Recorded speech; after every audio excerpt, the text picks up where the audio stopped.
welcome. It's another episode of the Tenerife Pod. We're back. I'm Jenny T, your host, here with the boys. Over to you, Steve Ballard. Hello.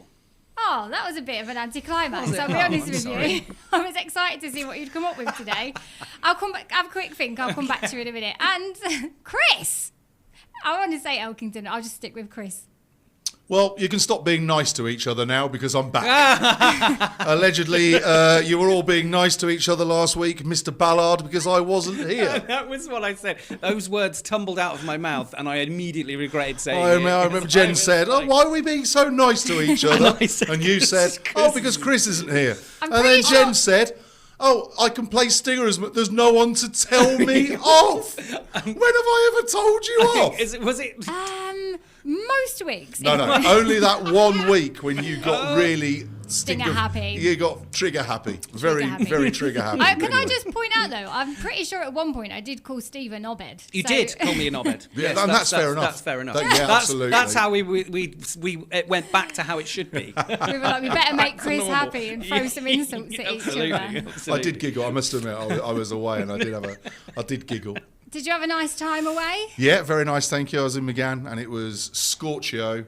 I'll tell you what, it's a really nice place. Yes. It's very much like, I'm going to take these off one sec. Like new glasses. By the way. Very nice. I was about to say, yeah, we'll come to those in a minute. It's very much like Puerto Colón, or La Pinta, sorry. You know the beach? Not quite as deep, but very much like La Pinta. But you haven't got all the bars competing musically in the daytime. And you haven't got any looky-lookies, you haven't got any hair braiders. That's amazing. It's so chilled out. It's really, really nice, and it was just really relaxing. Did you go to there's that ice cream, like gelato place on the front, which is like one of the best ones in the Canaries? No, because I tend not to eat things with sugar in them. I was going to say there's a danger of death there. Yeah, death on holiday, it's ice cream and diabetes don't mix too well, to be honest, Jen. But how come, though? I don't know if you know the answer to this, but what would you say they've done to get rid of that looky thing and all of the bars? And I thought you were going to say, why don't they do sugar-free ice cream? Honestly, I thought you were going to say. It's a fair question. I think they do in some places. Some places do. I'm going to let you into a secret. Mm-hmm. And it's the same when you go to the cinema. They do sugar-free sweets in the pick and mix. Do they? They give you the shits. Oh, okay. Really badly. Oh, okay. Which is good because it means you lose more weight. 60-second science on that is the ingredient in the sweetener they use is called aspartame, and it is a diuretic, and it will make you. If you eat too much does. Of it. It definitely does. Yeah. Which is,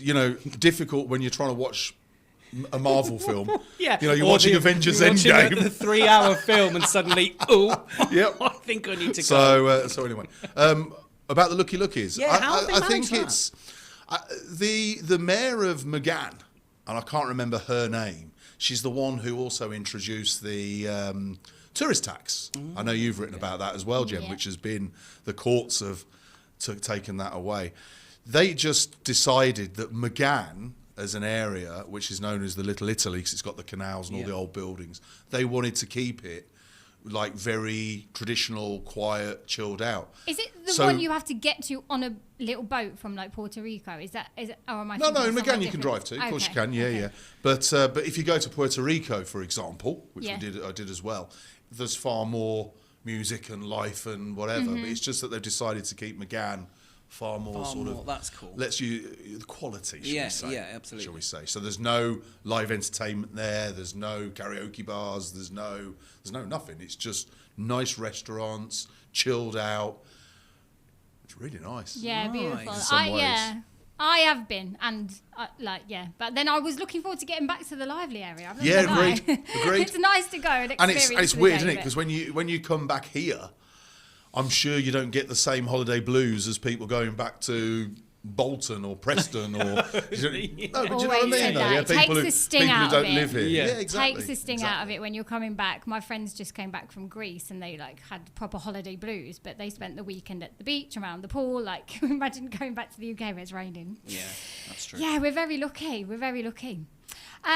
Right, we need to celebrate, guys. Do we? We really, really do. I heard that. Can I have a stinger finger? Yay! At the time I didn't open the channel, did I? Do it again. Go. Okay. At the time Sorry, of I'm recording... out of practice. It's all right, 1 we'll let week you off. At the time of recording this pod, it is Tuesday the 4th of August, 2026. And it's Oasis FM's birthday! Happy birthday, Oasis birthday, FM. Oasis. 29 years old. 29. Have you got the cake under there? I've been waiting all morning. There's Well, nothing. again, cakes and diabetics don't really mix very well. Chris, I will say, not it's It's the diabetic. ultimate excuse, isn't it? But it also sounds like a you problem, not an us problem. We should have bought our own cake. To be fair, we should have bought cake. Yeah. aren't you still meant to be making me some kind of cake that we talked about on pods ages ago? I can't remember what it was now. But you were meant to. You No, were it was like, Easter, I'm gonna wasn't make it? and Wasn't I'm it gonna... the cream egg? I was going to do cream egg brownies. Yeah. But then you called me a knobhead, so I've just given up now. Right, fair enough. Okay. Well, happy birthday, Oasis FM. Why am I the only one wearing an Oasis FM t-shirt? Even if it is 4 years old, look, 25 years. Mine's in the wash. I know, and mine wasn't white, and I thought I wouldn't fit in if. okay, without fair a enough. I white didn't see that t-shirt. memo. I just put a white shirt on anyway, but it seems we're all on the same page here, so well done us. Trying But to yeah, show off our tans. 29 years old. That is mad to think. 1994. 97. It's 1997, sorry. I was at college, and I can't remember much else about the 90s. I won't go into why. Oh, well, I was 11, 1997. Oh, my God, In you were fact, just starting senior school. Was I? You would have been in the September if you were 11 in August, yeah. I was in a radio studio Yeah. here Tell us in about Tenerife. it, mate. We got sent actually a picture this morning of what would have been, I guess, your guys' first day. There was loads of you all outside a studio. And Yeah, that was in Los Taganastes, Okay. which is where the first studios were, opposite the Columbus, Oh, yes. the middle office there. And yeah, that was the first studios, which I think I told you the story that we first actually went live in March, and then we got stopped yeah. by okay, telecommunications, and that was when we told the story, didn't we, about Yeah. joining the carnival parade Yes. and being kicked off by Yes. the police and all the rest of it. But yeah, that was the first studios. Which, when you look or think back at them now, you got to remember everything was analog. Yeah. So there was we had one computer in the whole building. So everything was CD. All The computer was adverts. just used for a word processor, wasn't it? No, the computer. So there was a computer in the corner of the studio, Yeah. which was connected to the internet Wow. by dial-up. And you had a little book that you had to jot down the time you logged on, Yeah. and then you had to jot down the time you logged off, because we got charged per minute. Of course. Yeah. And, there was a couple of times where bills came in for 300 quid, 300 equivalent of, because it was pesetas, but yeah. equivalent of 300 euros. And, it was like, 50,000 pesetas. Yeah. And it was like, oh my God. So you'd look back through the logs and somebody'd been on, Mel Faulkner, and forgotten to log off, and built up this massive bill. And yeah, that was one computer. So everything, all the invoices and everything was done by typewriter. And all the adverts were on mini disc.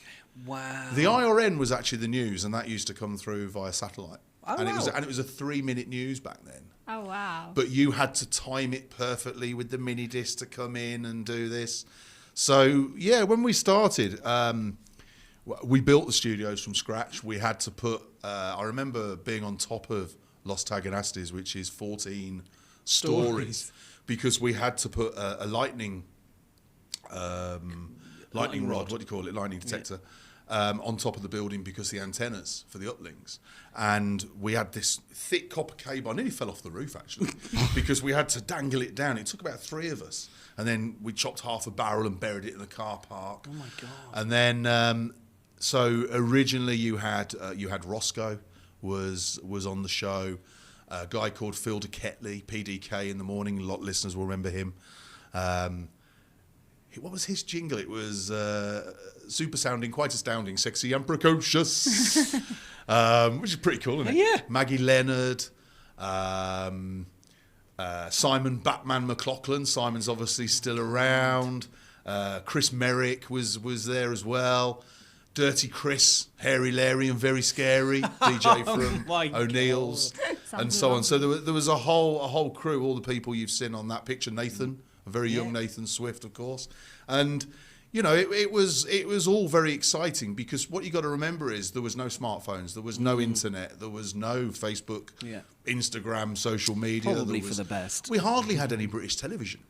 Yeah, of course. You didn't have all the online stuff. You had basically BBC Prime, a news channel, and, you know, if you wanted to see films, you'd go and see copies of them in the Brewers Droop, various different pubs. Or this is the era. I remember telling you that, you know, the pubs on Veronica's used to show Chubby Brown, Fools and Horses. Yeah, I was going to say, I've got a memory in my head of being on a holiday and all the bars showing videos of only Fools and Horses. Towers and all that sort of thing. Yeah, absolutely. And these were the times, and it meant that obviously from a radio perspective, it was a really big thing. There was a couple of English stations. Power FM, the original Power in Los Gigantes, was already going. Yeah. More over that way. And there was an English station called Waves, called Waves FM, but it was owned by Canarians. And, you know, 30 years ago almost, that didn't really mix quite as well as it does now. It is a lot less integrated. And so, obviously, as you can imagine, it was kind of an us and them syndrome. And we had the Snooty Fox as our first business as a family, and we employed a fair few of the presenters on as entertainers.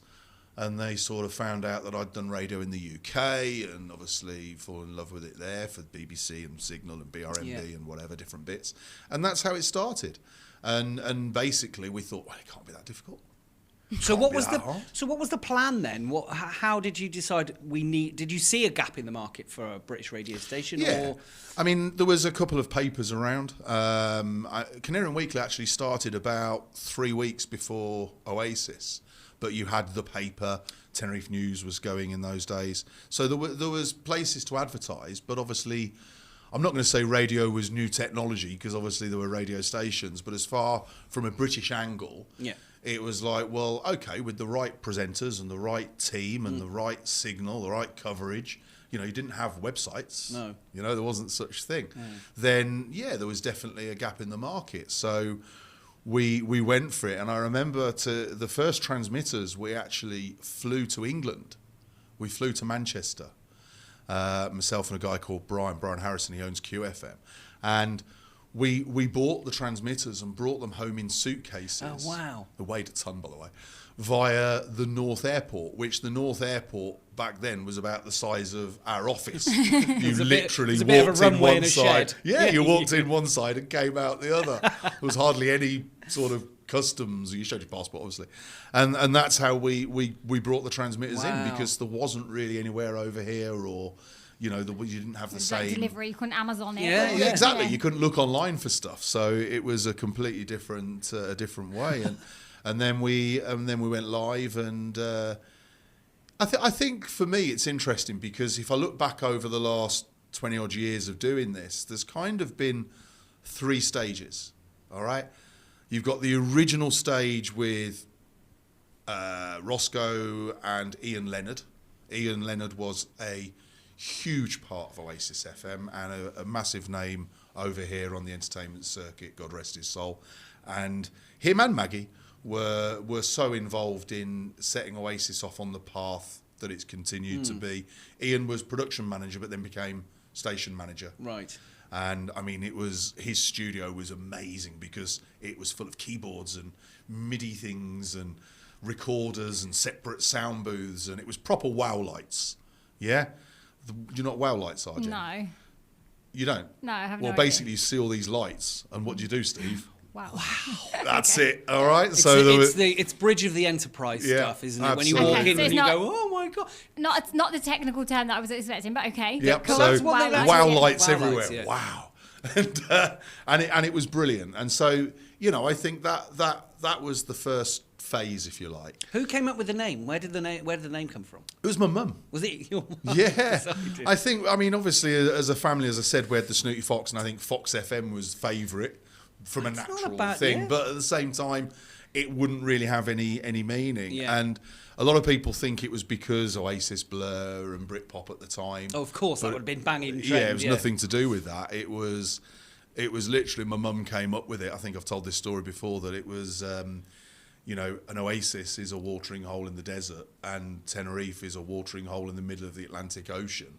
which is where the logo came with the island and the palm tree, and the palm tree was the eye of Oasis, and she came up with it, and we went, that's brilliant, that's brilliant. Yeah, we'll use that. And now it's iconic. So, and it's legendary. And it's been ever since. Then I think the second phase of Oasis was when Darren Short joined. I remember he came in and said, and let's be honest, back then you used to get people sending in tapes a lot and demo tapes, and everybody wanted to be Chris Moyles because he was huge at the time, and all the rest of it. And Darren came in and said, I'm a presenter, this, that, and Darren's got that voice, hasn't he? Yeah, he has. He's got that voice. He's got that voice that when women see him, they go, oh. Do you know what I mean? Yes. He says it himself. Yeah, bless him. Yes, I know. Yeah, like a sexy voice, and I mean, I'm sure he's sexy to some. I'm leaving it there. You carry on. I'm leaving it there. And so I was like, Love you, Darren. And so I was like, well, go on then, do a show. Show us what you got. And like literally put him on air for half an hour, there and then, with no prep, no nothing, and we all just sat there and went, oh wow, because he's amazing. Because technically because he'd worked for Capital and done different things and all the rest of it, he technically was so tight. Timing was brilliant. What he said, how he said it, everything else. It was not typical local radio. Mm-hmm. Right. Which, no disrespect, Oasis is a local radio station, absolutely, still is, yeah. which is good. We don't dictate what you guys play, do we? We just say try not to, obviously. Play all the same stuff. Exactly, vary it up. Exactly. Yeah. And he wasn't used to that because he was used to being told what to play, told what to say, which is standard UK format. That was next 3 songs, everything else boring really. And then a guy called Joe Ferguson came along as well from Cool FM. Cool. And Joe is probably the best presenter I've ever worked with. Wow. Really? Yeah, completely Wow. off the cuff. Because he didn't prep anything. Nothing. But everything he did was just naturally brilliant. Wow. From interviews, he didn't want to meet the person before. He didn't want to know anything about them. He didn't even want them in the studio before it started. Right. Yeah? He'd introduce them and then open the door and let them come in and sit down. He'd never met them before. And it was probably the best interview you'll ever hear. Still, And there's a lot to be said about that because obviously these days, particularly on TV and UK radio, it's so formatted that kind of skill or that kind of art has gone. And then, we've all heard Steve Penk do prank phone calls. He did them live. He did one to me. Oh, did he? Pranked me. So I'd only been on, I think I was doing the lunchtime show and I was quite new to it. And Roscoe said, someone's come out, a few people, old DJs have come over. We're doing a bit of a takeover day. You've got the day off. So I was in my car, my phone was ringing. I was driving, so I couldn't answer it. Then Roscoe's messaging me answer your phone. I was like, I had to pull over. I answered it and it's Joe Ferguson, but I don't know who this is at some point. And I was like, who? Like, what? And he was like, just Google me. I'll get through the first few minutes. You'll see who I am. And then he was like, anyway, I don't know anything about you. And I was like, well, just Google me. Like, who are you? But yeah, they pulled a little prank on me. But yeah, I appreciated it because I got that it was a bit of an old school takeover day, a bit of fun. And he was winning Buzz Awards in Northern Ireland for Celebrity Presenter of the Year. Wow. 3 years after leaving Northern Ireland, he was here. And he was still winning awards. He was beating Patrick Keelty and people like that to these awards. And he was like, all of a sudden, he go, oh, look, I've won another one, boss. And you're like, oh, really? Oh, well done. You can't win a Tenerife Entertainment Award. Oh, he did once, I think. But he, as I say, he was doing live prank phone calls. So when the BBC, there was a thing about the BBC being up for sale. There was some bids. So he phoned them up on their hotline, on their customer services line, and put a bid in. He also, I think it was a couple of quid. He said he got so many debts, I'll just pay a nominal. There was a thing when Kylie Minogue got something in Doctor Who, like a cameo role. She was in the Christmas special with David Tennant. And so he rang up to ask why he wasn't considered because he's got equity. And it was saying that she, equity rules dictate that and it was just genius. He did loads of them, and I think that was a very special time. But then I think the third sort of evolution was what you guys have been part of, particularly you, Jem, because obviously you were since 2014, weren't you? So if you take sort of 2018 onwards, the last sort of 8 years, which will be 10 years soon, this evolution with the technology we have. Yeah. And obviously times have changed because of social media. We know that, but we still have a place. We still have a very important place in the fabrication of the island, because we've been here longer than most people have either lived here or the new generation coming forward have been born. I'd be interested to find, actually, we've never actually found anyone, if there's someone out there who was born on the 4th of August 1997, if it's their birthday today, find somebody. we'd like to know, because we'd love to meet them. Absolutely. There's got to be someone, whether or not there's someone here in Tenerife. So, yeah, it's 29 years. Next year, believe it or not, I'm going to just about to say next year will be 30 years. But next year is a massive year for MCAM Media, let's call it, because it's 30 years of Oasis. Yeah. It's actually 30 years of Canarian Weekly. Wow. Which, as you know, we bought it in 2003, but it's 30 years of it as a product in the fabrication of the place. It'll also be the 20th Tease. Wow. And also 10 years of Tributo Fest. Oh my These God, are that's all nuts. big birthdays. So I've got to start something next year. I seem to start things in years that end with 7. I'm excited So I've to got see to what you think come of up something. with. So With a big celebration, surely we get some cake or a party or something with Cakes that. and diabetes, no, Jen. We've had this conversation already. Something. Can we have some vegetable soup? Can we have Sure. I'll have a cake. You can have your vegetable soup. I'll have my carrot and celery sticks with hummus. Is that all right? You boo. As long as we can put a candle in it, you can go for there your you life. go. But I think it's interesting, and when I think back to all of it, the most important thing has been the people. Yeah. Absolutely. People make a radio station, personalities make a radio station, and we've got some fantastic presenters and personalities on it right now. The two Present of you company sat here. accepted. Dibsy is one of the most professional presenters you will ever meet. His breakfast show with Emma, we know she's crazy. Yeah. She's lost the plot. She's nuts. I don't think she ever had the plot, if I'm going to be completely honest. She's never with you. allowed I don't to think she lose ever it. had the plot to lose. Wouldn't change a thing But about I that, wouldn't, would we? exactly. I wouldn't change either of them, because on my way to work in the mornings, it makes me chuckle. It's a great way to start the morning, because it always I have the makes same me with Paul Baker going home. Going you home, do as yes, well. I do, yes. Paul Baker he's got his own style, and The energy that guy's got as well is brilliant, absolutely brilliant. James, Liam at the weekend, fantastic. Mikey, I think, is great on the lunchtime slot. So it's different evolutions, isn't it? Definitely. And obviously, I've got to mention John, because John's been with us 20 years now. Wow. So when I go back to the original sales days with Lance and Alan and Joe, the original sales team, Maggie obviously will know and love along the way.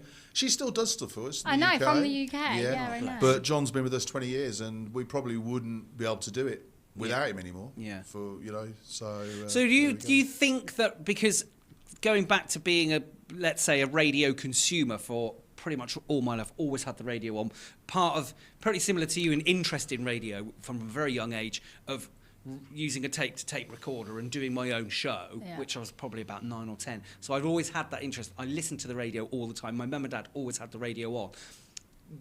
Given the social media stuff aside, do you think radio has changed a lot in terms of the things that used to do? Because I recall listening to a local radio station that I wanted to work for called GWR, Great Western Railway Radio. Great Western Radio. Same place. GWR is still a which is a what railway Chris station. Moores used to work for. That's right.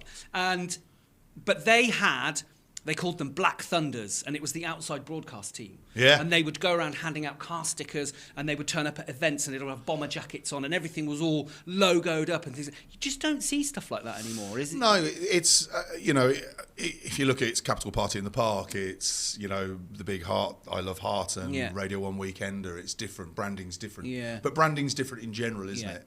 Of course it's different, because the world's different. But at the same time, content-wise, there's only so many records. And ironically, it's now these days things like Radio 2, Greatest Hits, Magic, Absolute, that are doing better than the new music stations. Yeah. Because obviously, new music doesn't have the same longevity You know, the charts don't mean the same as they No. used to No, because that's of the true. different ways you consume Well, that's why them. Top of the Pops doesn't And exist absolutely, anymore, really, isn't it? and so on. So I think it's interesting that, and there's only so much you can do Yeah. because it's not.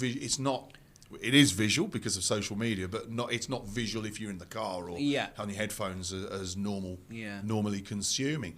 I think it's really interesting because there's a really good film called The Boat That Rocked. Yes. Which is about how Radio Caroline turned into Radio 1 and all the rest of Yeah. it. And I think when you watch that, Kenny Everett was an absolute pioneer. Yeah. Without Kenny Everett, you wouldn't have had a Chris Moyles, a Howard Stern, a Gary David, Chris Evans or people like that. Steve Wright in the afternoon Yeah. with all the different characters and all the rest of it.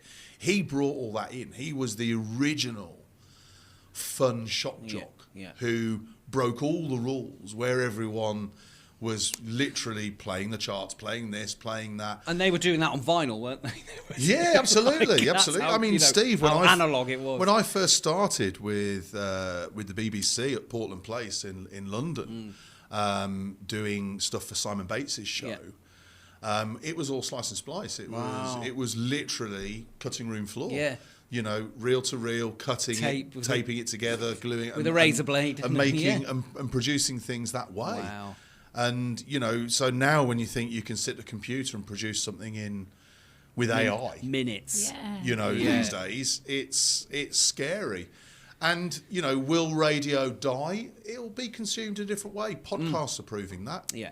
What we're doing right now. Absolutely. I was yeah. going It's to say to proving you, just last thing on this really, but what do you think? Picture yourself that 29 years ago, that first day. Oh, blimey. What would he think to what's going on now in the world of Oasis FM? That's a really good I question. watched an interview with Elon Musk from 1997, Right. last week, when he was 26. And he didn't have any hair. Because he's 2 years younger than me. No, he did. Oh, did And he? he still talks in exactly the same Does way. he? And Do you think he's a robot? when you take Don't into answer that. account that, as I said, you know, there was internet but not widely spread and all the rest of of it. course. He actually sat there and said, you know, they said, you know, what predictions do you have for the next 30 years? And he said, I predict that in 30 years' time, radio, TV, newspaper will have to fold into the internet model. Yeah. Didn't use the word online. Online didn't exist. There wasn't the Yeah. descriptive word. And I think he's right. If you look now, TV's on demand. yeah. They reckon that terrestrial TV's got 10 years. Yeah. You know, Sky have just taken over ITV, BBC and Channel 4 are going to merge.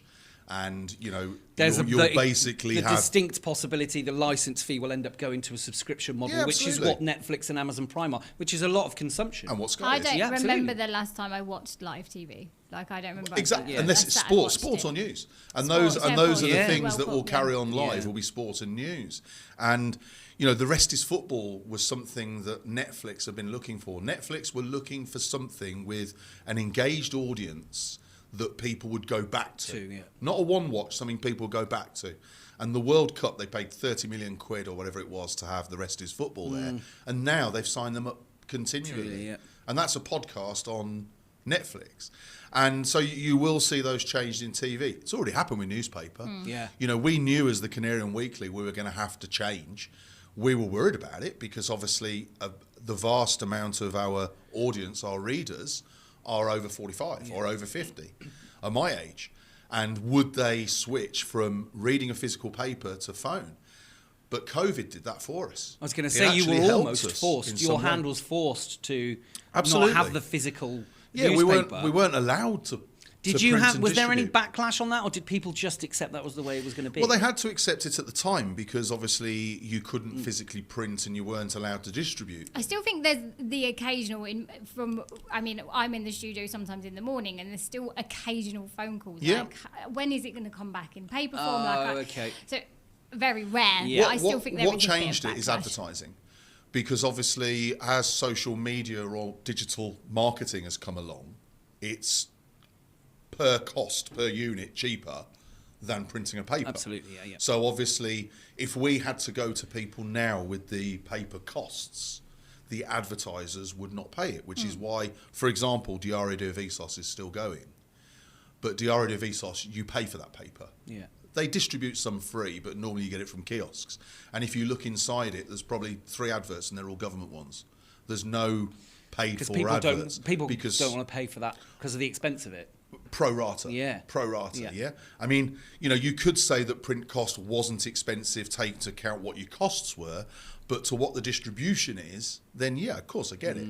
But, there's nothing better than sitting down, reading a newspaper, and I understand why there are still people who'd want to do that. The but traditionalists. It's not commercially viable. Well, no, it isn't. And actually, what's interesting about newspapers, and I'll just do this very quickly, is if you wanted a Daily Mail or any of the red top penny dreadfuls over here, they'd cost you about €5 because of the cost. It used to be a day behind when we Yes, started. I know. They were Yeah, a I day remember behind. that, yeah. But now you can still get it. But it's really expensive to buy a newspaper over here of one of the English brands newspapers. Really expensive. So I think it's interesting, Jen. I mean, I wouldn't have necessarily seen that coming because I'm not Zuckerberg, Brethos, or Elon Musk. Elon Musk, yeah. I mean, to walk into this today, you said the first studio had like one computer in the back. You had to log in and log out of the internet. Like to walk into this, we've got cameras, we've got how many computers are in here, TV screen, like. Yeah, but also don't forget we had a broadcast studio.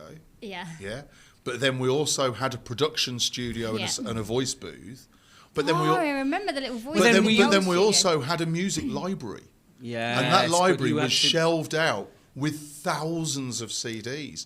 And Maggie Leonard had the job of going through them all and writing the intro times. Now, you can do that automatically on the computer Yeah. now. It will show you. Yeah. Whereas back in the day, Yeah. if ever you saw any of the old CDs when they had little stickers on the front with some of the intro times. Gosh. They had the So you length knew of how the long you intro could time. talk Yeah, for yeah, yeah. before the So you words knew you wouldn't started. crash the vocal. You knew how much intro you had before the vocal. And then I of the guess song they had to started. be alphabetically put correctly as well as Yeah, a yeah, library. So absolutely. I imagine the work. Wow, Maggie, well done. I mean, God. And Can't obviously, imagine you that. had to physically pay for them. Yeah. And very often get them shipped here Yeah. because you couldn't buy them here. Yeah. So it was far more complicated, but it was great fun, Yeah. and we had a great time, and I wouldn't change it for the world. There's been some lows. I mean, there's been times where people have tried to sabotage us, and we've had transmitters thrown off mountains and signals disrupted, And a pipe burst putting crap everywhere. People trying to throw you out of a window. People trying to throw you out of a window. That was a tease. Gonna, No, you're right, Steve. That is true. So in Taganastis, it's 14 floors, and we're below it, yeah? And we're the middle office. There's one either side. So basically, on each floor, there's 4 apartments. So we're on the ground floor, 13 more floors, 4 apartments. So 4 13's quick maths, 52. 52, yeah. 52 apartments. And basically, all the waste branches down to a main pipe, which came straight down and then right angle above the studio. All right? And basically, a stone or a rock fell down that pipe and broke it on the corner. And so basically, every time somebody emptied a sink or a washing machine or flushed a toilet, all of a sudden, I think it was Nathan who was on air actually, he was like, because it had a false ceiling like this, yeah? It was like, can you smell that? He'd come out and go, come in here, can you smell this? And basically, we had to open up the ceiling because there was a big brown patch of wet. my. And we called the builders in, Bodgett and Scarpa they were called, Sean and the boys, Sean and Jeff. And they got up there and we had this big banner. And we could hear every time that someone was either flushing a toilet or something, and there was literally toilet paper and turds and a full fishbone. Out of a cartoon. You see a cartoon cat, one of them. And we could see the stuff, literally floaters floating past, and we had to channel it all until they and eventually I think we had to relocate for about a week. When they came in, took it all apart, and they had to repair the whole thing. But we literally off the top of the studio had this banner sort of channeling it all down into a bucket, yeah, and it was like, there's one coming, and you got 52 apartments. And you can imagine someone's washing machine. It was like, oh my God. So yeah, that was a one fun of those one. times Thanks for that, where Steve. That was a fun one. It was one of those ones where you felt, should we just give up? Because what can you do? So yeah.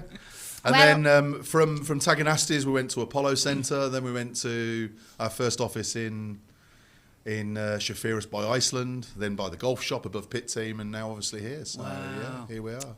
Well, I'm sure there's loads of memories. Maybe keep a few in your head because I've got a question for you a little bit later. Okay, and cool. you, Steve, as well. Right, let's get on to everyone's favourite subject. Stevie B, I'm coming to you. We have to mention it, the weather, because, well... Scotchio. It seems like every day there's a new weather warning, there's new news. Tell me what's going on. It's hot. It's hot. Damn hot. Damn hot. So hot. Let's move on. Yes, that's it. Okay. See you next week. Listen, it is getting warmer, and it really interesting. We talk about the weather. We talk about weather warnings quite a lot, and I always assumed, perhaps I shouldn't assume when it comes to things like weather, because it is a science, that weather warnings, they look at forecasting. There's lots of different ways of forecasting weather based on previous weather patterns, based on things that happened last year, all of that. So history is a big part of that, but also then looking at trade winds and the way things are going, behaviours of weather patterns. But actually, AMET only issues official weather warnings up to 48 hours in advance. So only up to that 2-day period, not ahead of that. And I think because the science, or the accuracy of said science, forecasting is still relatively... there's no definitive, it will be this will be happening. In weather terms, you can't really do that. So the weather warnings that we get, 48 hours. They'll predict the weather further ahead, but not the actual weather warnings. Right, because it seemed to me like one day it's like, it's a yellow, now it's an orange, now we're on well, this. I do, like, and when make your mind up, but they can't. Exactly. So, I do the weather on my radio show, and I use AMET straight away. Don't use the UK Met Office. I don't use any of the other forecasting pages. I use AMET because AMET is the Spanish Met Office. I call them IMET. Do you? Yeah. I wonder how it would be. No, but we should work out how to say it properly. The Spanish Met Office. And sometimes I can be doing my show and it'll have green. So that means no weather warnings. Yeah. 24 hours later I'll come and there'll be 2 weather warnings for literally because of that 48-hour period. So the weather warnings that we're looking at the moment is yellow advisories to red warnings for extreme temperatures. Okay. That's for heat. That's for heat. So in terms of wind, there's not a wind weather warning yet. There is. Oh, is there? There's yellow warnings in the smaller islands, Gomera, La Palma. They haven't made it across to these yet. They probably will. So again, I will probably look tomorrow and see. But I think that's interesting because what you say is quite right. It's when they have weather warnings, they're for different things. Yeah. So people automatically see yellow weather warning. Go, there's yellow weather warning, and it's like, well, okay, but what's it for? Is it coastal conditions? Is it wind? Yes. Is it rain? Is it heat? Right, Is it they are for different things, and so you can have multiple warnings at one time, can't you, Steve? You absolutely can. There has been in the past, those heat warnings have been at the same time as a thunderstorm warning because they can go hand in hand. Yeah. So it can be extremely hot, but also it can be thundery, there could be lightning, there could be all sorts of things. I think interestingly as well, there's been some obviously extreme temperatures, particularly in Gran Canaria. Yeah. But there's been a lot of government advice at the moment as well. Yeah, Jen. and rightly so. And with these heat warnings and stuff, it is super serious. I wrote an article yesterday on the Canary Weekly about a baby, 20-month-old, that has died from heat stroke. I saw you did it. I was surprised because I know how much that will have upset you. Do you know what? Yeah. I didn't want to do it because I'm quite open about it. Since I've had my own children, I can't read stories like that. Yeah. But I thought, if someone reads it and if it saves one person, like makes one person think, I'm going to get out of the heat, I'm going to go and sit inside for the rest of the day, I thought, what annoys me, what always annoys me, and I know the same with you, Steve, is that what you have to remember is that when they give these temperatures, these are the official temperatures from the weather stations. Yeah. It's not somebody putting a 499 thermometer on their balcony in bright sunlight. These are the real temperatures, all right? And so then you write about them to say there's government warnings and to say that there's going to be warnings for extreme heat, and people go, it's called summer. Get over it. And did you know, 2,026 people died in Spain from heat last year. Yeah. What? Over 2,000 people Wow. died from heat-related incidents and illnesses. In the last 3 months in the UK that have seen weather that they don't normally see, it's 2,500 who've died In from, 3 from months? heat. In 3 months. Jesus. From heat. Because heat is a very, very serious thing, because if you have any respiratory problems, the air quality tends to be a lot worse, because have you ever gone out somewhere outside and thought... Particularly here, because it normally comes with a Kalima. Exactly. If you've ever gone out, and it's weird to say, but the air feels thick. Yeah. The temperature is causing the normally cool air to warm up and expand. That's why. So it's hard to do things like taking a breath. Also, older people, in particular, have problems regulating the body temperature in terms of producing sweat and things like that, which you are supposed to do. That is a normal human reaction. Producing sweat... Unless you're Prince Andrew. I wasn't going to say that. It was in my mind, though. I wasn't going to say it. So it can cause... Then there's also warnings out at the moment for heat stroke and heat-related illnesses. Which is what that baby was. Yeah. Yes. And it's serious business. What they're advising for you to do to look out for your neighbours, friends, particularly, again, if they're elderly or if they're infirm or they've got any sorts of pre-existing illnesses, is watch for signs of confusion and look for signs of disorientation. If somebody's behaving in a way that they do not normally behave, it could be a sign of heat stroke. And heat stroke can have quite devastating circumstances. Also, as well, Steve, I think we write about it so that holidaymakers know. 100%. Because, let's be honest, we see the standard holidaymaker who's not been in the sun for months, goes out in this heat for 6 hours in the day, very often without any sun cream, without no hat on, yeah. no protection whatsoever, and then starts to feel a bit ill. And what you're trying to, and the government's advice is stay out of the heat, stay out of the direct sunlight in the peak hours, stay hydrated, and that means with water, not beer or alcohol, with water. Don't do physical exercise, in the direct sunlight and all the rest of it. Now, we understand there's going to be residents who go, oh, you're writing bad news again, you're warning people, you're trying to scare... No. People die from this. Yeah. And what you've got to remember, you might be a fit person in your 20s, 30s, 40s, but there are young kids, there are vulnerable people, older people who are physically dying because of this. Yeah. And this is a warning to take care. It's not a warning to give anybody any false information. And I think it winds me up. Yeah, and I'm the same as you, because, again, this particular story as well, which refers to the Canaries, because it's the Canarian Weekly story, it's not the Tenerife Weekly, it's the Canarian Weekly, is in capital letters. I'm not going to say who the name of the person commenting. All in capitals, like he's shouting.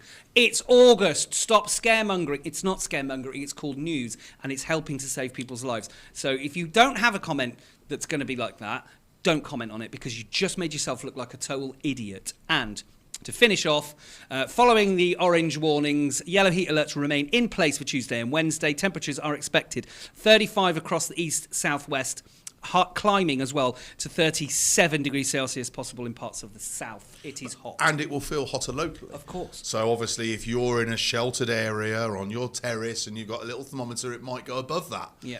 But these are the official There'll be temperatures. plenty of selfies of people in their car, Absolutely. Like 9 o'clock in the morning. Like it's already exactly. this. Yeah. So please take care of yourself. Please and and also look out for each other. Look out for your neighbours. Like I said, if somebody seems disorientated or not acting or behaving the way they should be, a little bit, take care of yourself and each other. But do that. Do the neighbourly thing. Yeah.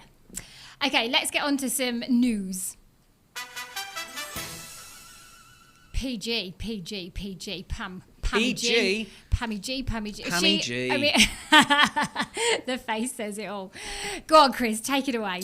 Well, obviously, you will have read that in everywhere, it's all over the place, that she was Pam Gwinnett, extradited. in case people don't know who Pammy Sorry, G Pamela is. Gwinnett, yes. Yeah. The Black Widow, as she's been nicknamed. Botox scumbag, isn't it? That's right. That's what Yes. I call her anyway. Just me. Who in various papers is 63 or 66, depending They on haven't where decided. you read. But she is actually 63. She just looks 66. But Botox if didn't you work. remember, July the 14th, or 15th, she was arrested Yes. over here. We said that extradition can normally take quite a long time, or can take weeks, months if they contest it. There's no contestment. She'd already been to court over here, and she was extradited within 2 weeks. and landed back at Manchester Airport and was officially arrested. Marvellous. And held, obviously, in custody. And then appeared in Preston Crown Court, where she received an extra 2 months. Do you know Very what? disappointed, Steve. I was really disappointed that when you messaged me to say she got another 2 months. What annoys me is that it can be up to 12 months extra. But what annoys me is this was Crown Court. So the two court systems in the UK, the Magistrates Court and the Crown Court, have different sentencing guidelines. The Magistrates Court can only do so much. The Crown Court can do as much as they want. So giving her 2 months and then following on after the judge's comments, Yeah. I would have expected that 2 months to be much longer. Particularly as I don't know if you know this, Jem, but she actually went, before she came here, she actually applied to come here to the court.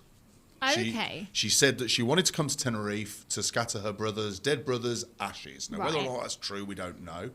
And they said, no, you cannot. You cannot leave the UK. Right. 4 hours later, she was on a plane and came here anyway. So now she's claiming that it affected her mental health.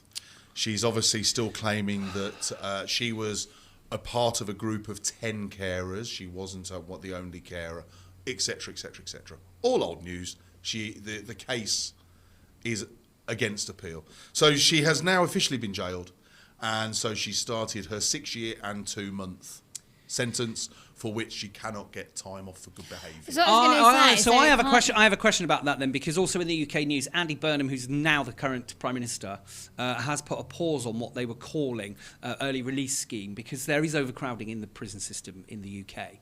And a lot of people who were currently serving sentences, their tariff, they call it, so let's say, for example, it was 6 years, were being released after 2.5. Mm-hmm. So it's like 40% of the sentence. Mm-hmm. Is there any chance of that happening, or are they going to make her Apparently not, because she skipped and she wasn't there when 16 months actually she was away for, wasn't she? So over a year. I hope that's the case, because I'm concerned, obviously, that after a couple of years, maybe 3 the tops. And don't forget, forget, if she doesn't repay 350,000 quid, oh, of course, then she is due to get an extra 3.5 years as well. They haven't got to the stage yet where, obviously, she's now got to sell assets to pay back the money to Joan Green's estate. Oh, I'm sure. We will I just genuinely hope that she does the time that she's supposed to do. I really genuinely do. And longer, hopefully. Yeah. What about chances of then, after that time, do you think she would ever come back here, or? Who knows? Bit of a pariah. I guess it depends where. She won't have She's got 2 apartments here. Oh yeah. In Los Cristianos. Yeah, actually, to be fair, one of those could sell it for 350, couldn't it? How much are they worth now? Probably, yeah. Who knows? They're quite nice, aren't they? Whether or not she'd be welcome.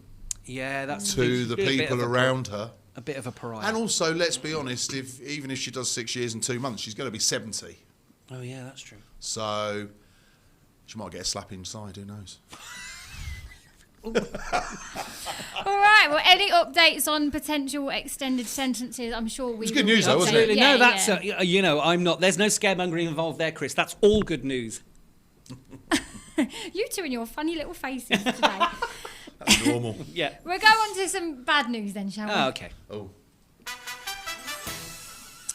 Another thing that I keep reading on the Canarian Weekly, and I know I've written some and you've written some, there seems to be a lot of drownings going on, Chris, at the moment. And I know it's something that you wanted to touch on, and again, to just try and make people aware of how to stay safe. And we've talked about this quite a lot on the pod about, just acknowledging the signs, the safety measures. Yellow and orange warnings, the weather warnings for rough sea conditions, isn't 4 kilometres out at sea. This is not for the sailors. This is rough sea conditions for beaches and coastal paths and places. Those ocean pools, just as dangerous. I mean, obviously, where you've got certain beaches with breakwaters, Fania Bay along that coast, then obviously they're a lot safer.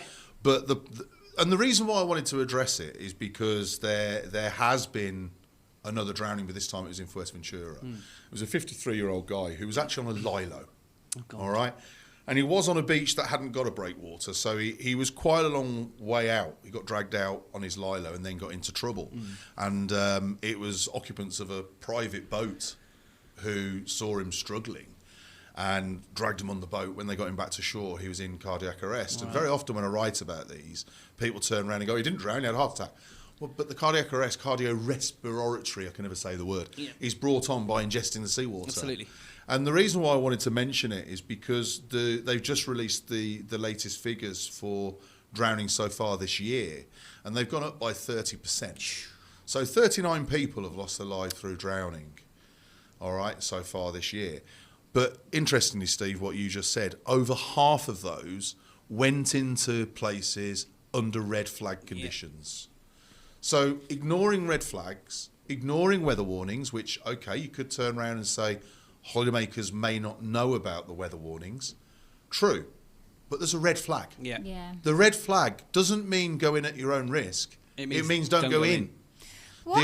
The yellow flag means caution, be extra careful. If you're not a good swimmer, don't take your kids in, strong currents. And what people forget is that the Atlantic is not the Med. Yeah. The Med is like a very calm lake. The Atlantic has strong undercurrents, and it's the undercurrents that drag people out. Yeah. And that's where it gets dangerous. What do you think goes through people's heads? Like, because obviously no one goes out there thinking, "Oh, sod it, I might die, but I might not." What do you think they think? No, I think it's the confidence of being a strong swimmer. I think it's that I'll be okay because I know But I you can be a strong swimmer in a pool, Of course. but Absolutely. not in the sea. Yeah, it's so And I different.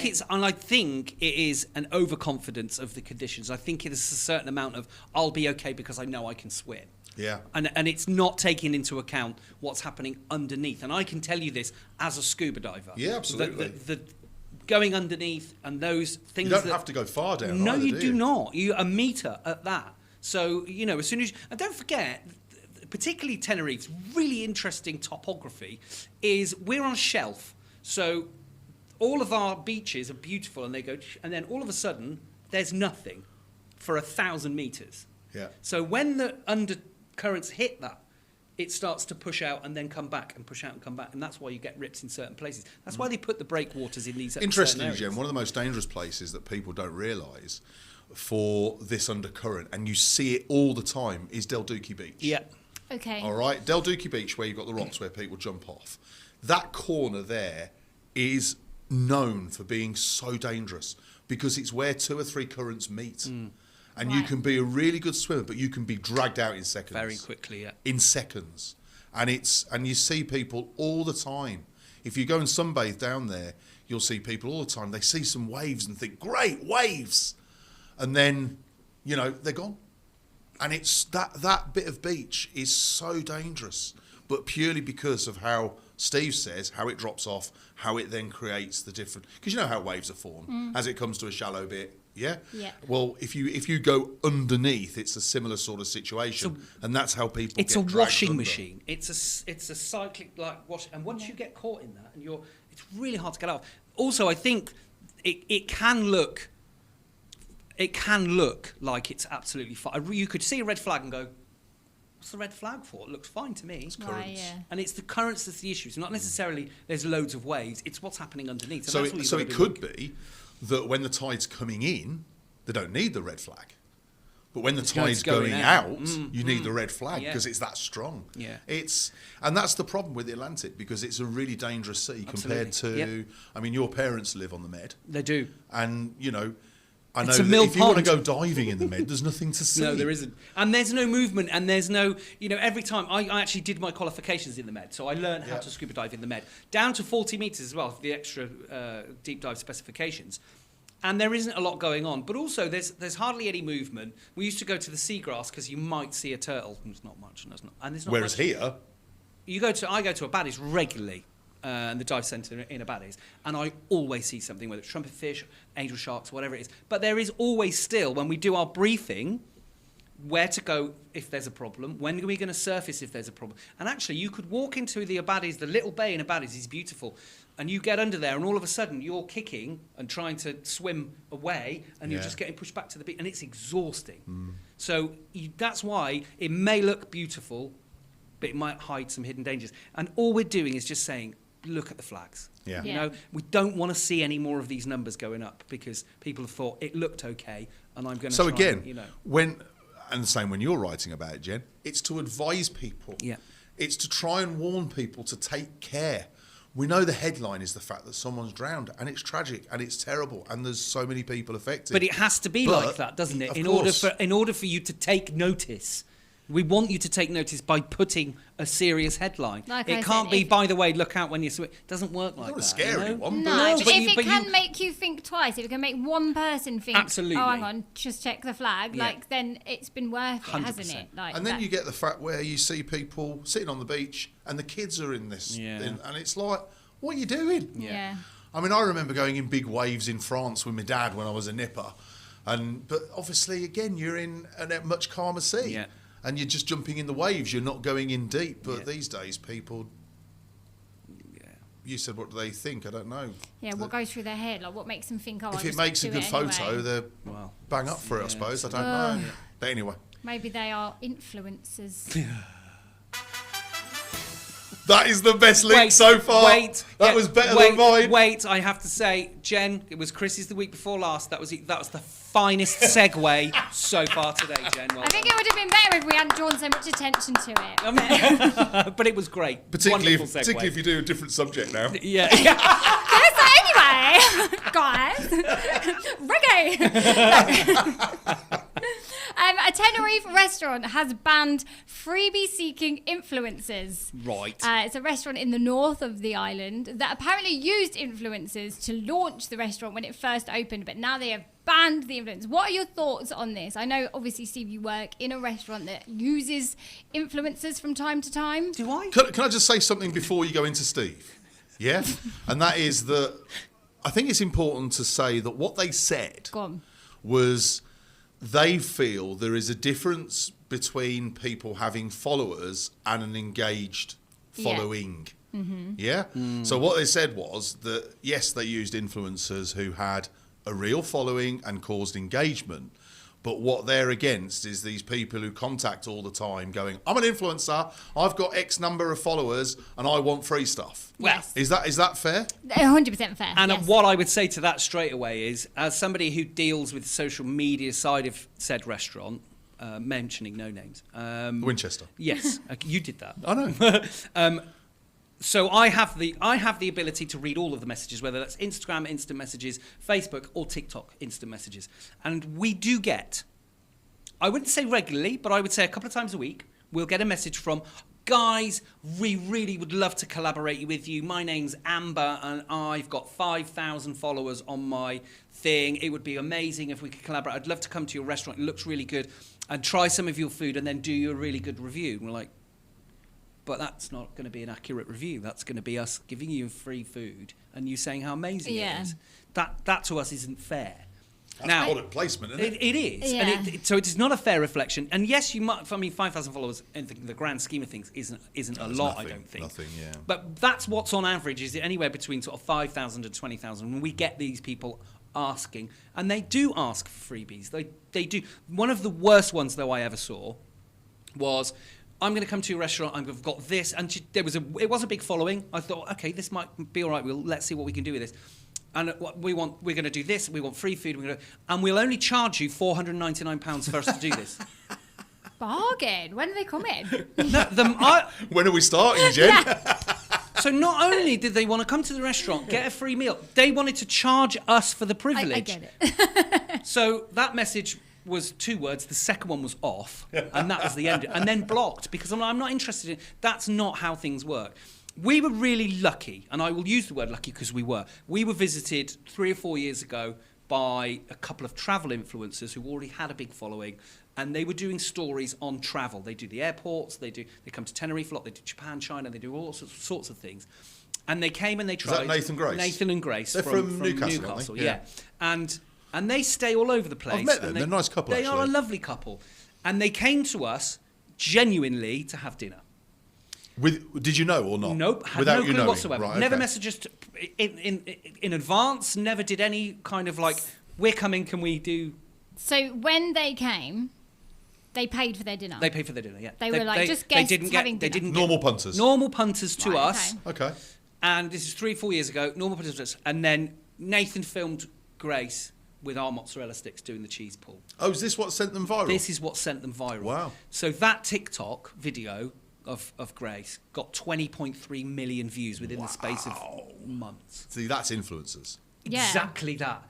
Because and that's we someone that suddenly didn't went, get it for free. That's No, just someone that- just they going, came- "Oh my God, look at this!" Woo! And it's just a moment that's not been planned. Exactly. Or They were set staying. They were staying in Fanny Bay, I think, at the time. I bet they And they're don't like, pay now, though, do they? I wouldn't charge them now. I'd have them back every week. They're, When are you coming? They are friends of ours now because they course. do. They have been coming. Friends of the They winch. have been coming, and we do get along, and we do message regularly about bits and pieces and things like that. But that first Yeah, but video also, was not being funny, they're doing stuff for Jet 2 now, and some Are big, they big, really? yeah, Yeah, big and brands, actually yeah. they're in. As I spoke to when we were at the Spring, the Up and Fun, I was talking with Joe from Spring, and Nathan and Grace work alongside Spring Oh, in terms really? of their. Oh, wow. So when I mentioned Nathan and Grace, I dropped that name. I picked it up and gave it back to Joe. But their bookings after they did their last Tenerife visit, and they were in the Volcano. I think I did see some of the videos. Their actually. bookings went up by 30%. Wow. But I think it's interesting because obviously Super Sub was here last week, Rick. Yeah. And he posted about this, saying, I told you this 2 years ago. And he's right. He did a video 2 years ago saying that, you know, people have got to start thinking about their content, about what they're doing and how they're doing it. Because let's be honest, there's so many of these so-called influencers, but they're all doing the same thing. They're all going on about the best cocktails, now the best mozzarella sticks, the best Sunday dinner, the best breakfast, the best this, the best that, the best the other, walking along the seafront, new restaurant opening. Now, I know there's only so much you can do, but they haven't all got following. Yeah. They're not all getting that sort of Yeah. engagement. You know, there's very few that are. You know, the Night Strider actually has got a big following on YouTube. Yeah. And, you know, from a certain audience over here.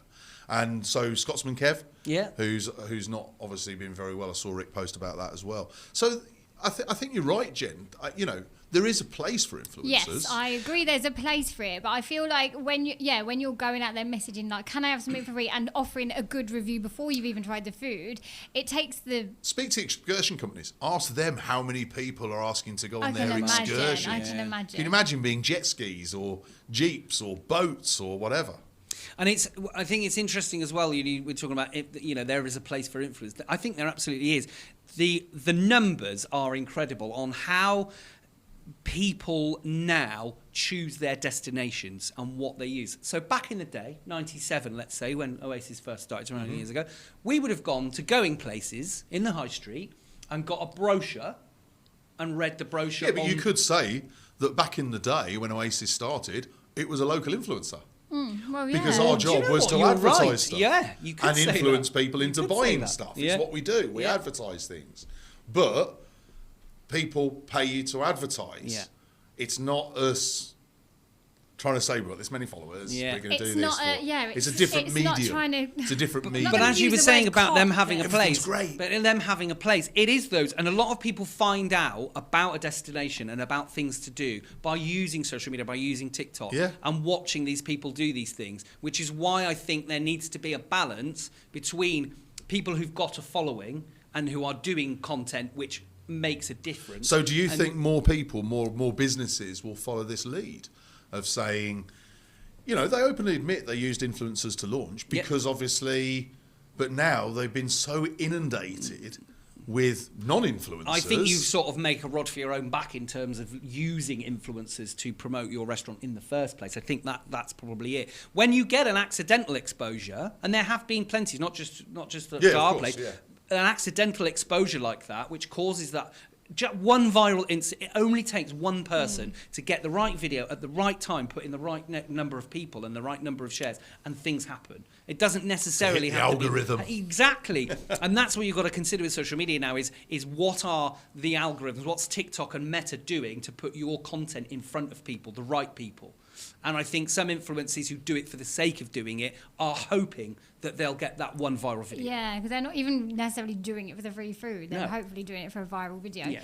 And I also think you're right. The way people book holidays and choose where they go to eat and drink and what excursions to do, they're choosing it all before they come out. But I 100%, also yeah, absolutely. think So does that mean they're being misled? Potentially. Agreed. So that's what my point was going to be. There's, in my opinion, no better recommendation for anything than when you're already sat round a poolside chatting to someone that's been a few days on holiday more than you and going, do you know what? We went down there last night. Spot on, amazing. And then like True. that's That's the word of mouth. recommendation you want. Yeah. That's where you want your influence to come from, Yeah. isn't it? Always has been though, isn't it? Or Well, also, that's what I mean, yeah. also, I mean, if you are going to do vlogging or you are going to do videos, Just don't listen to your holiday rep. saying, You too. saying nothing. I was an entertainer. Yeah, Jen was an entertainer. She keeps saying that. Me too.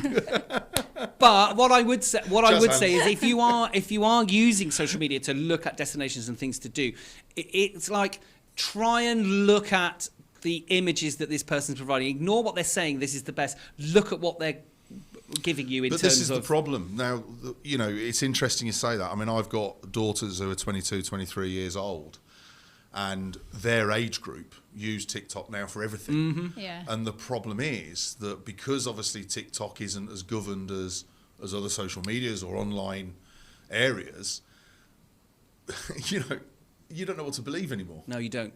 That's the problem. There's It's a lot. really There's a lot hard. of lies out there on TikTok, and there's really funny because some of the videos that I see are people debunking these TikTok trends. So someone does something on TikTok, and I remember actually we tried to make a cocktail in the bar that was an Easter-themed cocktail, and it was something to do with Cadbury's cream egg. And they whisked these ingredients together and made a foam, and it just sat perfectly. It was absolutely gorgeous. We followed the instructions on that video to the letter, and it was crap, and it never worked. So clearly they'd done something in it before the finished product. Ours, we couldn't get it to work, and we tried everything. So yeah, TikTok is a pinch of salt type Difficult, thing. yeah. Really, really difficult. But the problem is TikTok is itself the biggest influence at the moment. yeah. That's the Maybe problem. there needs to be more influencers debunking the ones that this is great, and go around and be like, actually, it's not that great. I'm going to follow them to Maybe this we restaurant need they something said to was be like to amazing, and negate actually, all the saturated Anti-influence. content. Anti-influence, yeah. To desaturate I the could do that. content. John could do that. We've got Sure. just the person Exactly. for that job. John. Okay, interesting. Let us know your thoughts on that. I know it was quite a popular topic on our socials as well, so where we influence you. Let's talk about some events in Tenerife. So we like to just keep you updated with what's going down this weekend, the 7th and 8th of August, the Reggae Can Festival. Yeah, man. Have you heard about this? I have. I heard an advert on the radio. Yeah, that's where I heard it, man. actually. Yeah, man. Sounds I know. Do really you know good. what? It's such a The good guy's advert. voice is great. La Laguna Town Hall. It's just so good. Is it I've AI? been watching. Immense. Do you know what? I've been watching Death in Paradise Have you? on TV, and then I heard his voice, and I was like, "Brilliant." Is it That'll an do. AI voice? No. It's not, okay. I didn't know. He's on IMDb as featured on Death in Paradise. Right. No, what I meant was that style. Oh, yeah, that yeah. style. Where is So it, Jen? this festival is in Punta del, how do you say this? Hidalgo. Hidalgo. Yeah. Hidalgo in La Laguna. Yep. San Cristobal. It's free. It is. That's our It favourite is. price. And like the advert says, you're going to experience reggae vibes and activities by the sea. I wonder what activities it Yeah, will it's be. it's a town hall thing, isn't it? It's Yeah. a town hall event with for reggae. It's been a lot of reggae because UB40, yeah. Oh, God. What's happened with UB40? Well, and listen, I know a lot of people had a really good time. I know some people didn't. There's been some quite I mixed saw reviews that as well, yeah. Okay. about the actual performance and about the sound quality as well, and also about how he ended it. I saw Joe put that, but I'm not sure how. He said how not to end a concert. But the only thing I'll say is this. I think I've explained before, when we spoke about it before, I told you used to play football, UB40, this, that. So I wrote about it in Canary Weekly, and next thing I've been contacted by the UB40 management saying, you have to change everything on your social media, everything on the Canarian Weekly, or we will have to start legal proceedings against you, which, don't get me wrong, we get threatened with legal stuff all the time, so it's like, well, okay. But why would that... Because it wasn't UB40. Right. It's Ali Campbell of UB40. Right. So it's Ali Campbell with session musicians. Yeah.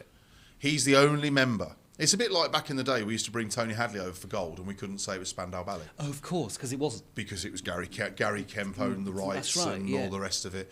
Because Robin Campbell owns the rights to the name UB40, which is Ali's Right. brother. When they split up, half the band went with Ali, half the band went with Robin. Obviously, time's gone by and a couple of them have passed away.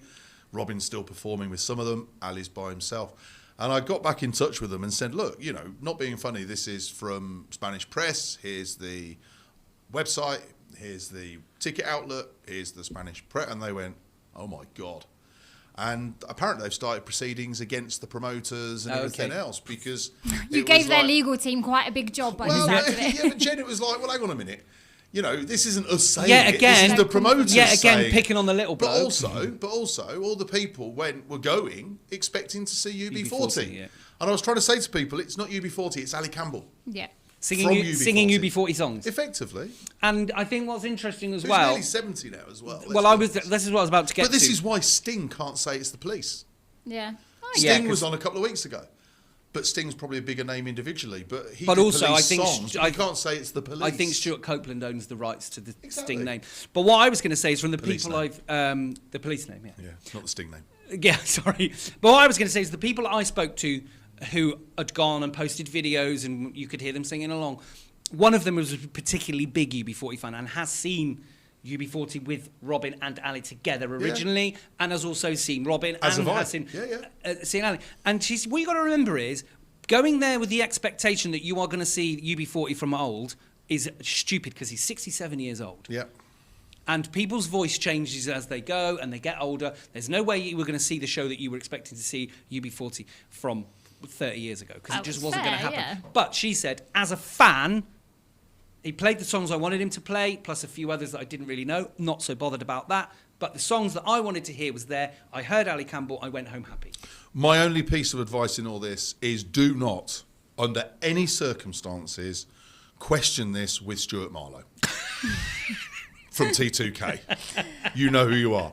Because he will get extremely protective and has got his own points of view. Quite rightly. Of course. Everyone's had their own point Absolutely. of view. But people also saying that they were singing he was singing songs that we'd never heard. And it's like, well...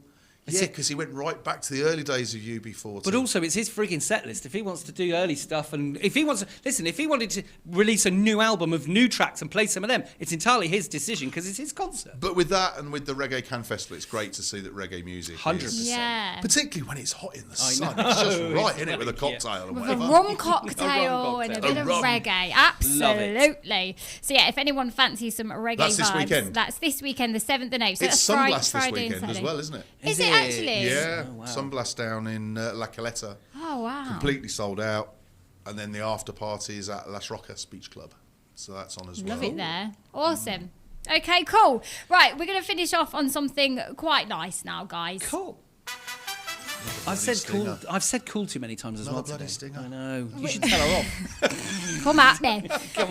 You can edit them out if you want. You've got the power. True. I can. Yeah, I can. true. I want to finish on a what's your I might edit favourite? more in. What is it, my birthday? It's not my birthday. It's Oasis. birthday. In fact, I wanted to finish on this on a what's your favourite as Okay. it's Oasis Another great FM's segue. birthday. I know. I should, It's 2 today. Where's it coming from? because I'm coming to see you for a pay rise later. I need to do a good job. What is your favourite Oasis FM memory? We've So- got a new policy of paying people 1997 wages. So, yeah, when you're ready, Jen, what have you done? Dun, dun, dun. you're going to get paid in pesetas. I quite appreciate that. Like one time. Like, I'll take the 50,000, not pesetas. yeah. What's your favourite Oasis FM memory? Yeah. Oh, God. I'll go Moment. first if you Or want. moment, Or yeah? moment, yeah. Or moment, Like okay. you've probably got quite a lot, Chris, since you've been there since day When's one. the book The coming out? 90s were a bit hazy, to be honest. I can imagine. Pre-Oasis, anyway. Go on, do you want to go first? Okay, then? one of mine will be, we used to do a lot of outside broadcasts, like we were kind of talking about before. And one of my favourite ones, it's one of the festivals that doesn't happen anymore. Oh, yeah, I know. It's the Arona Summer Festivals. Yeah. Like, we used to get press entrance in there. We used to broadcast it. We would get a little spot inside the sound booth, like in the middle of the crowd. Yeah. So we were right in the crowd. But That's when also, Sigma was on, wasn't it? oh my God, it was just Yeah. such a I moment. remember it well. Such a moment. Dave Scott. Yes, and He Dylan. was blitzed, wasn't he? Dave was absolutely blitzed. Oh my. It was just one of the, I mean, it was before I had kids, like I could live my life and get drunk and just enjoy myself without any worries. And if I remember, wasn't that the last Arona Summerfest they did? It was down at Los Palos Golf Course when they did the 3-day one with camping, didn't they? Yes, they and did. we went down and it was phenomenal, wasn't it? It was just one of those, like, you know, I still am, but I'm so proud to work for Oasis FM. The privileges that you get, like, because we had obviously the headphones and stuff. So, and it's so weird, like we were in this festival, but to listen to it through the headphones, watching it, Straight it was through like the you desk. were just in So- such a little. So we got feed such straight a out the little- desk. Yeah. We had people coming up to us like, "Let me listen," and like they didn't want to give their headphones back and stuff. Yeah, it's just so memorable. It was such an amazing experience. Awesome. And just being out there as Oasis FM, as a team, because there was quite a few of us. Actually, I'd probably say that one of my moments was probably the first time I ever did St. Patrick's Day with you guys. Okay. Which That was was just always a a good day. nice experience because it's out of the studio. How many did we do that day? Because with St Patrick's Day, obviously back in the day we used to do one big one, but then there was times we did 6 in a day, wasn't there? Well, even more, I think. You The know, Oasis yeah, FM we'd have bar 2 sets of crawl. kit and we'd be piggybacking one to the next. That can't have been fun for you because you were just the one I setting up, have a packing feeling down, because setting up, packing down. I have a feeling The last one was always good fun. It was always me and Tezza at Paddy O'Kelly's with Billy McCracken. And you'd stay on air for hours after, yeah. Or in the Dubliner. We've done Dublin until 3 o'clock in the morning before Wow. now as well. So they were fun. But I think this one, because I joined late, and I joined year after COVID, 2021. Yeah. It was the first St. Paddy's after COVID. So we were already wanting to have fun because, you know, St. Patrick's Day was pretty much cancelled the year before, wasn't it? And all of us were there. I think Tezza was there as well. And also, Ben, I think, had bought cameras or some, not these cameras, but some other cameras that were there. And it was the first time we'd gone live on YouTube. Was that the Vault? Yes. Ah, yeah. And I really enjoyed it, It was these because it was. Oh, Yeah, okay. yeah. And I really enjoyed it because there was a lot of setting up to do, and it's kind of like you're live on air. You need to make sure that you're still. There's no you can't have dead air. You can't have nothing happening. So you're sort of padding, trying to find people, and you're just sort of grabbing people as they walk past. Put these headphones on, talk to me, and it was just like the excitement of doing that live, knowing that people are in their car listening and there's a party going on, and potentially people will be joining the party later because they've heard how much fun it is, and then just doing the band stuff as well. Like, it felt a bit like, because the YouTube was on as well, it felt a bit like doing radio and telly at the same time. And it the was giving just away an of enjoy. the, you were telling Which we people were talking on about air, evolution. Yeah, That's how I guess, yeah. I'm telling people about the t-shirts and people were running in like, give me a t-shirt. Yeah, exactly. like- They're just, so I think that's That just came community. across. That just for me was a fun memory of one of my first ever different broadcasts. I've got a few. I've obviously mentioned the Carnival one previously. Yeah. That was definitely one. I think the 10th birthday will always be a highlight. We were talking about it the other day. And that was at Soul Cellar, which is now Papagayo. And we had a massive party. It was when we did Take Fat. Yeah? So, me, Nathan, Tony Dibham actually wearing a sumo suit because he wasn't that fat, to be honest with you. And so Take Fat was Blobby Williams, Gary Barrell, Lard Owen, Jason Chocolate Orange, and Howard McDonald's. Yeah, those were the 5 names. And we did a whole Take Fat thing. And that was when we had the big balloon. I told you about the big That's balloon. right. We had this massive blimp, if you like. And basically we said to people, look for the balloon. And it's about 3 meters long, black. Yeah. And it fills up you fill it up with air. And because it's black, as it heats, it rises. And we had it on a tether off the... To sort off of the- off low, a balcony, above Soul Cellar. But the wind blew and it snapped. And this 3 meter long balloon headed straight for the flight path at the airport. And it was like, oh my God, what's going to happen? It was, so that was a bit disconcerting, but that was great fun.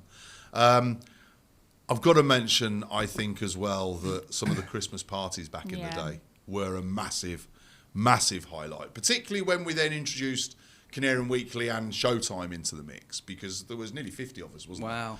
And we had a huge great time. But I think for me, and probably my father as well, who doesn't get enough credit. My dad doesn't get enough credit. Without him, there wouldn't have been any of this. Yeah. And, you know, I know he listens to the pod all the time, so hi, Jav. Hope you're all right. Hey. But there was nothing quite like driving down the motorway, and still isn't, driving down the motorway listening to your own radio station. Yeah. Wow. Particularly the first time. I think the first time was just Midnight at the Oasis was the first track. Of course. You know, and, you know, it was super special. Yeah. And I think that will still forever be The greatest moment. Yeah. Yeah. Because 29 years later, we're talking. I was 26 when we first started this, so I was like, you haven't aged coming on 27. You haven't aged a day. I know, thank you. Why are we being nice to each other? I've aged a lot of days, but no. Excuse me, Jen.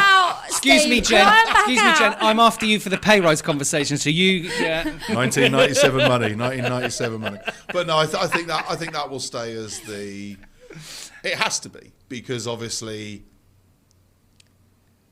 it's different, isn't it? You know, you post something online these days, you know it's there, people see it. Yeah. Back then, 30 years ago almost, you know, it would. Nobody else. That's not going to come up in your Facebook memories, is it? Like that remembering has to come from you. All of that. Yeah. So that, Jen. Love it. Yeah, well, really if good. anyone wants to host us for our 30th birthday, we'll do like a review and tell you how great the bar is. 100%. Yeah. We've got 100,000 followers on our Facebook. Sorry, 160,000. Yes. Guys, thank you so much. I've really enjoyed that pod today. We've been chatting a long time, but it's been nice to reminisce and talk about it. On a Tuesday as well. I know. On a Tuesday, yeah. Don't come at us when you were people going to tune in. I had a couple of messages. Where's the pod? Where's the pod? We'll do the same next week. Yes. See you next Tuesday. Whoa, like it. On that note, see ya.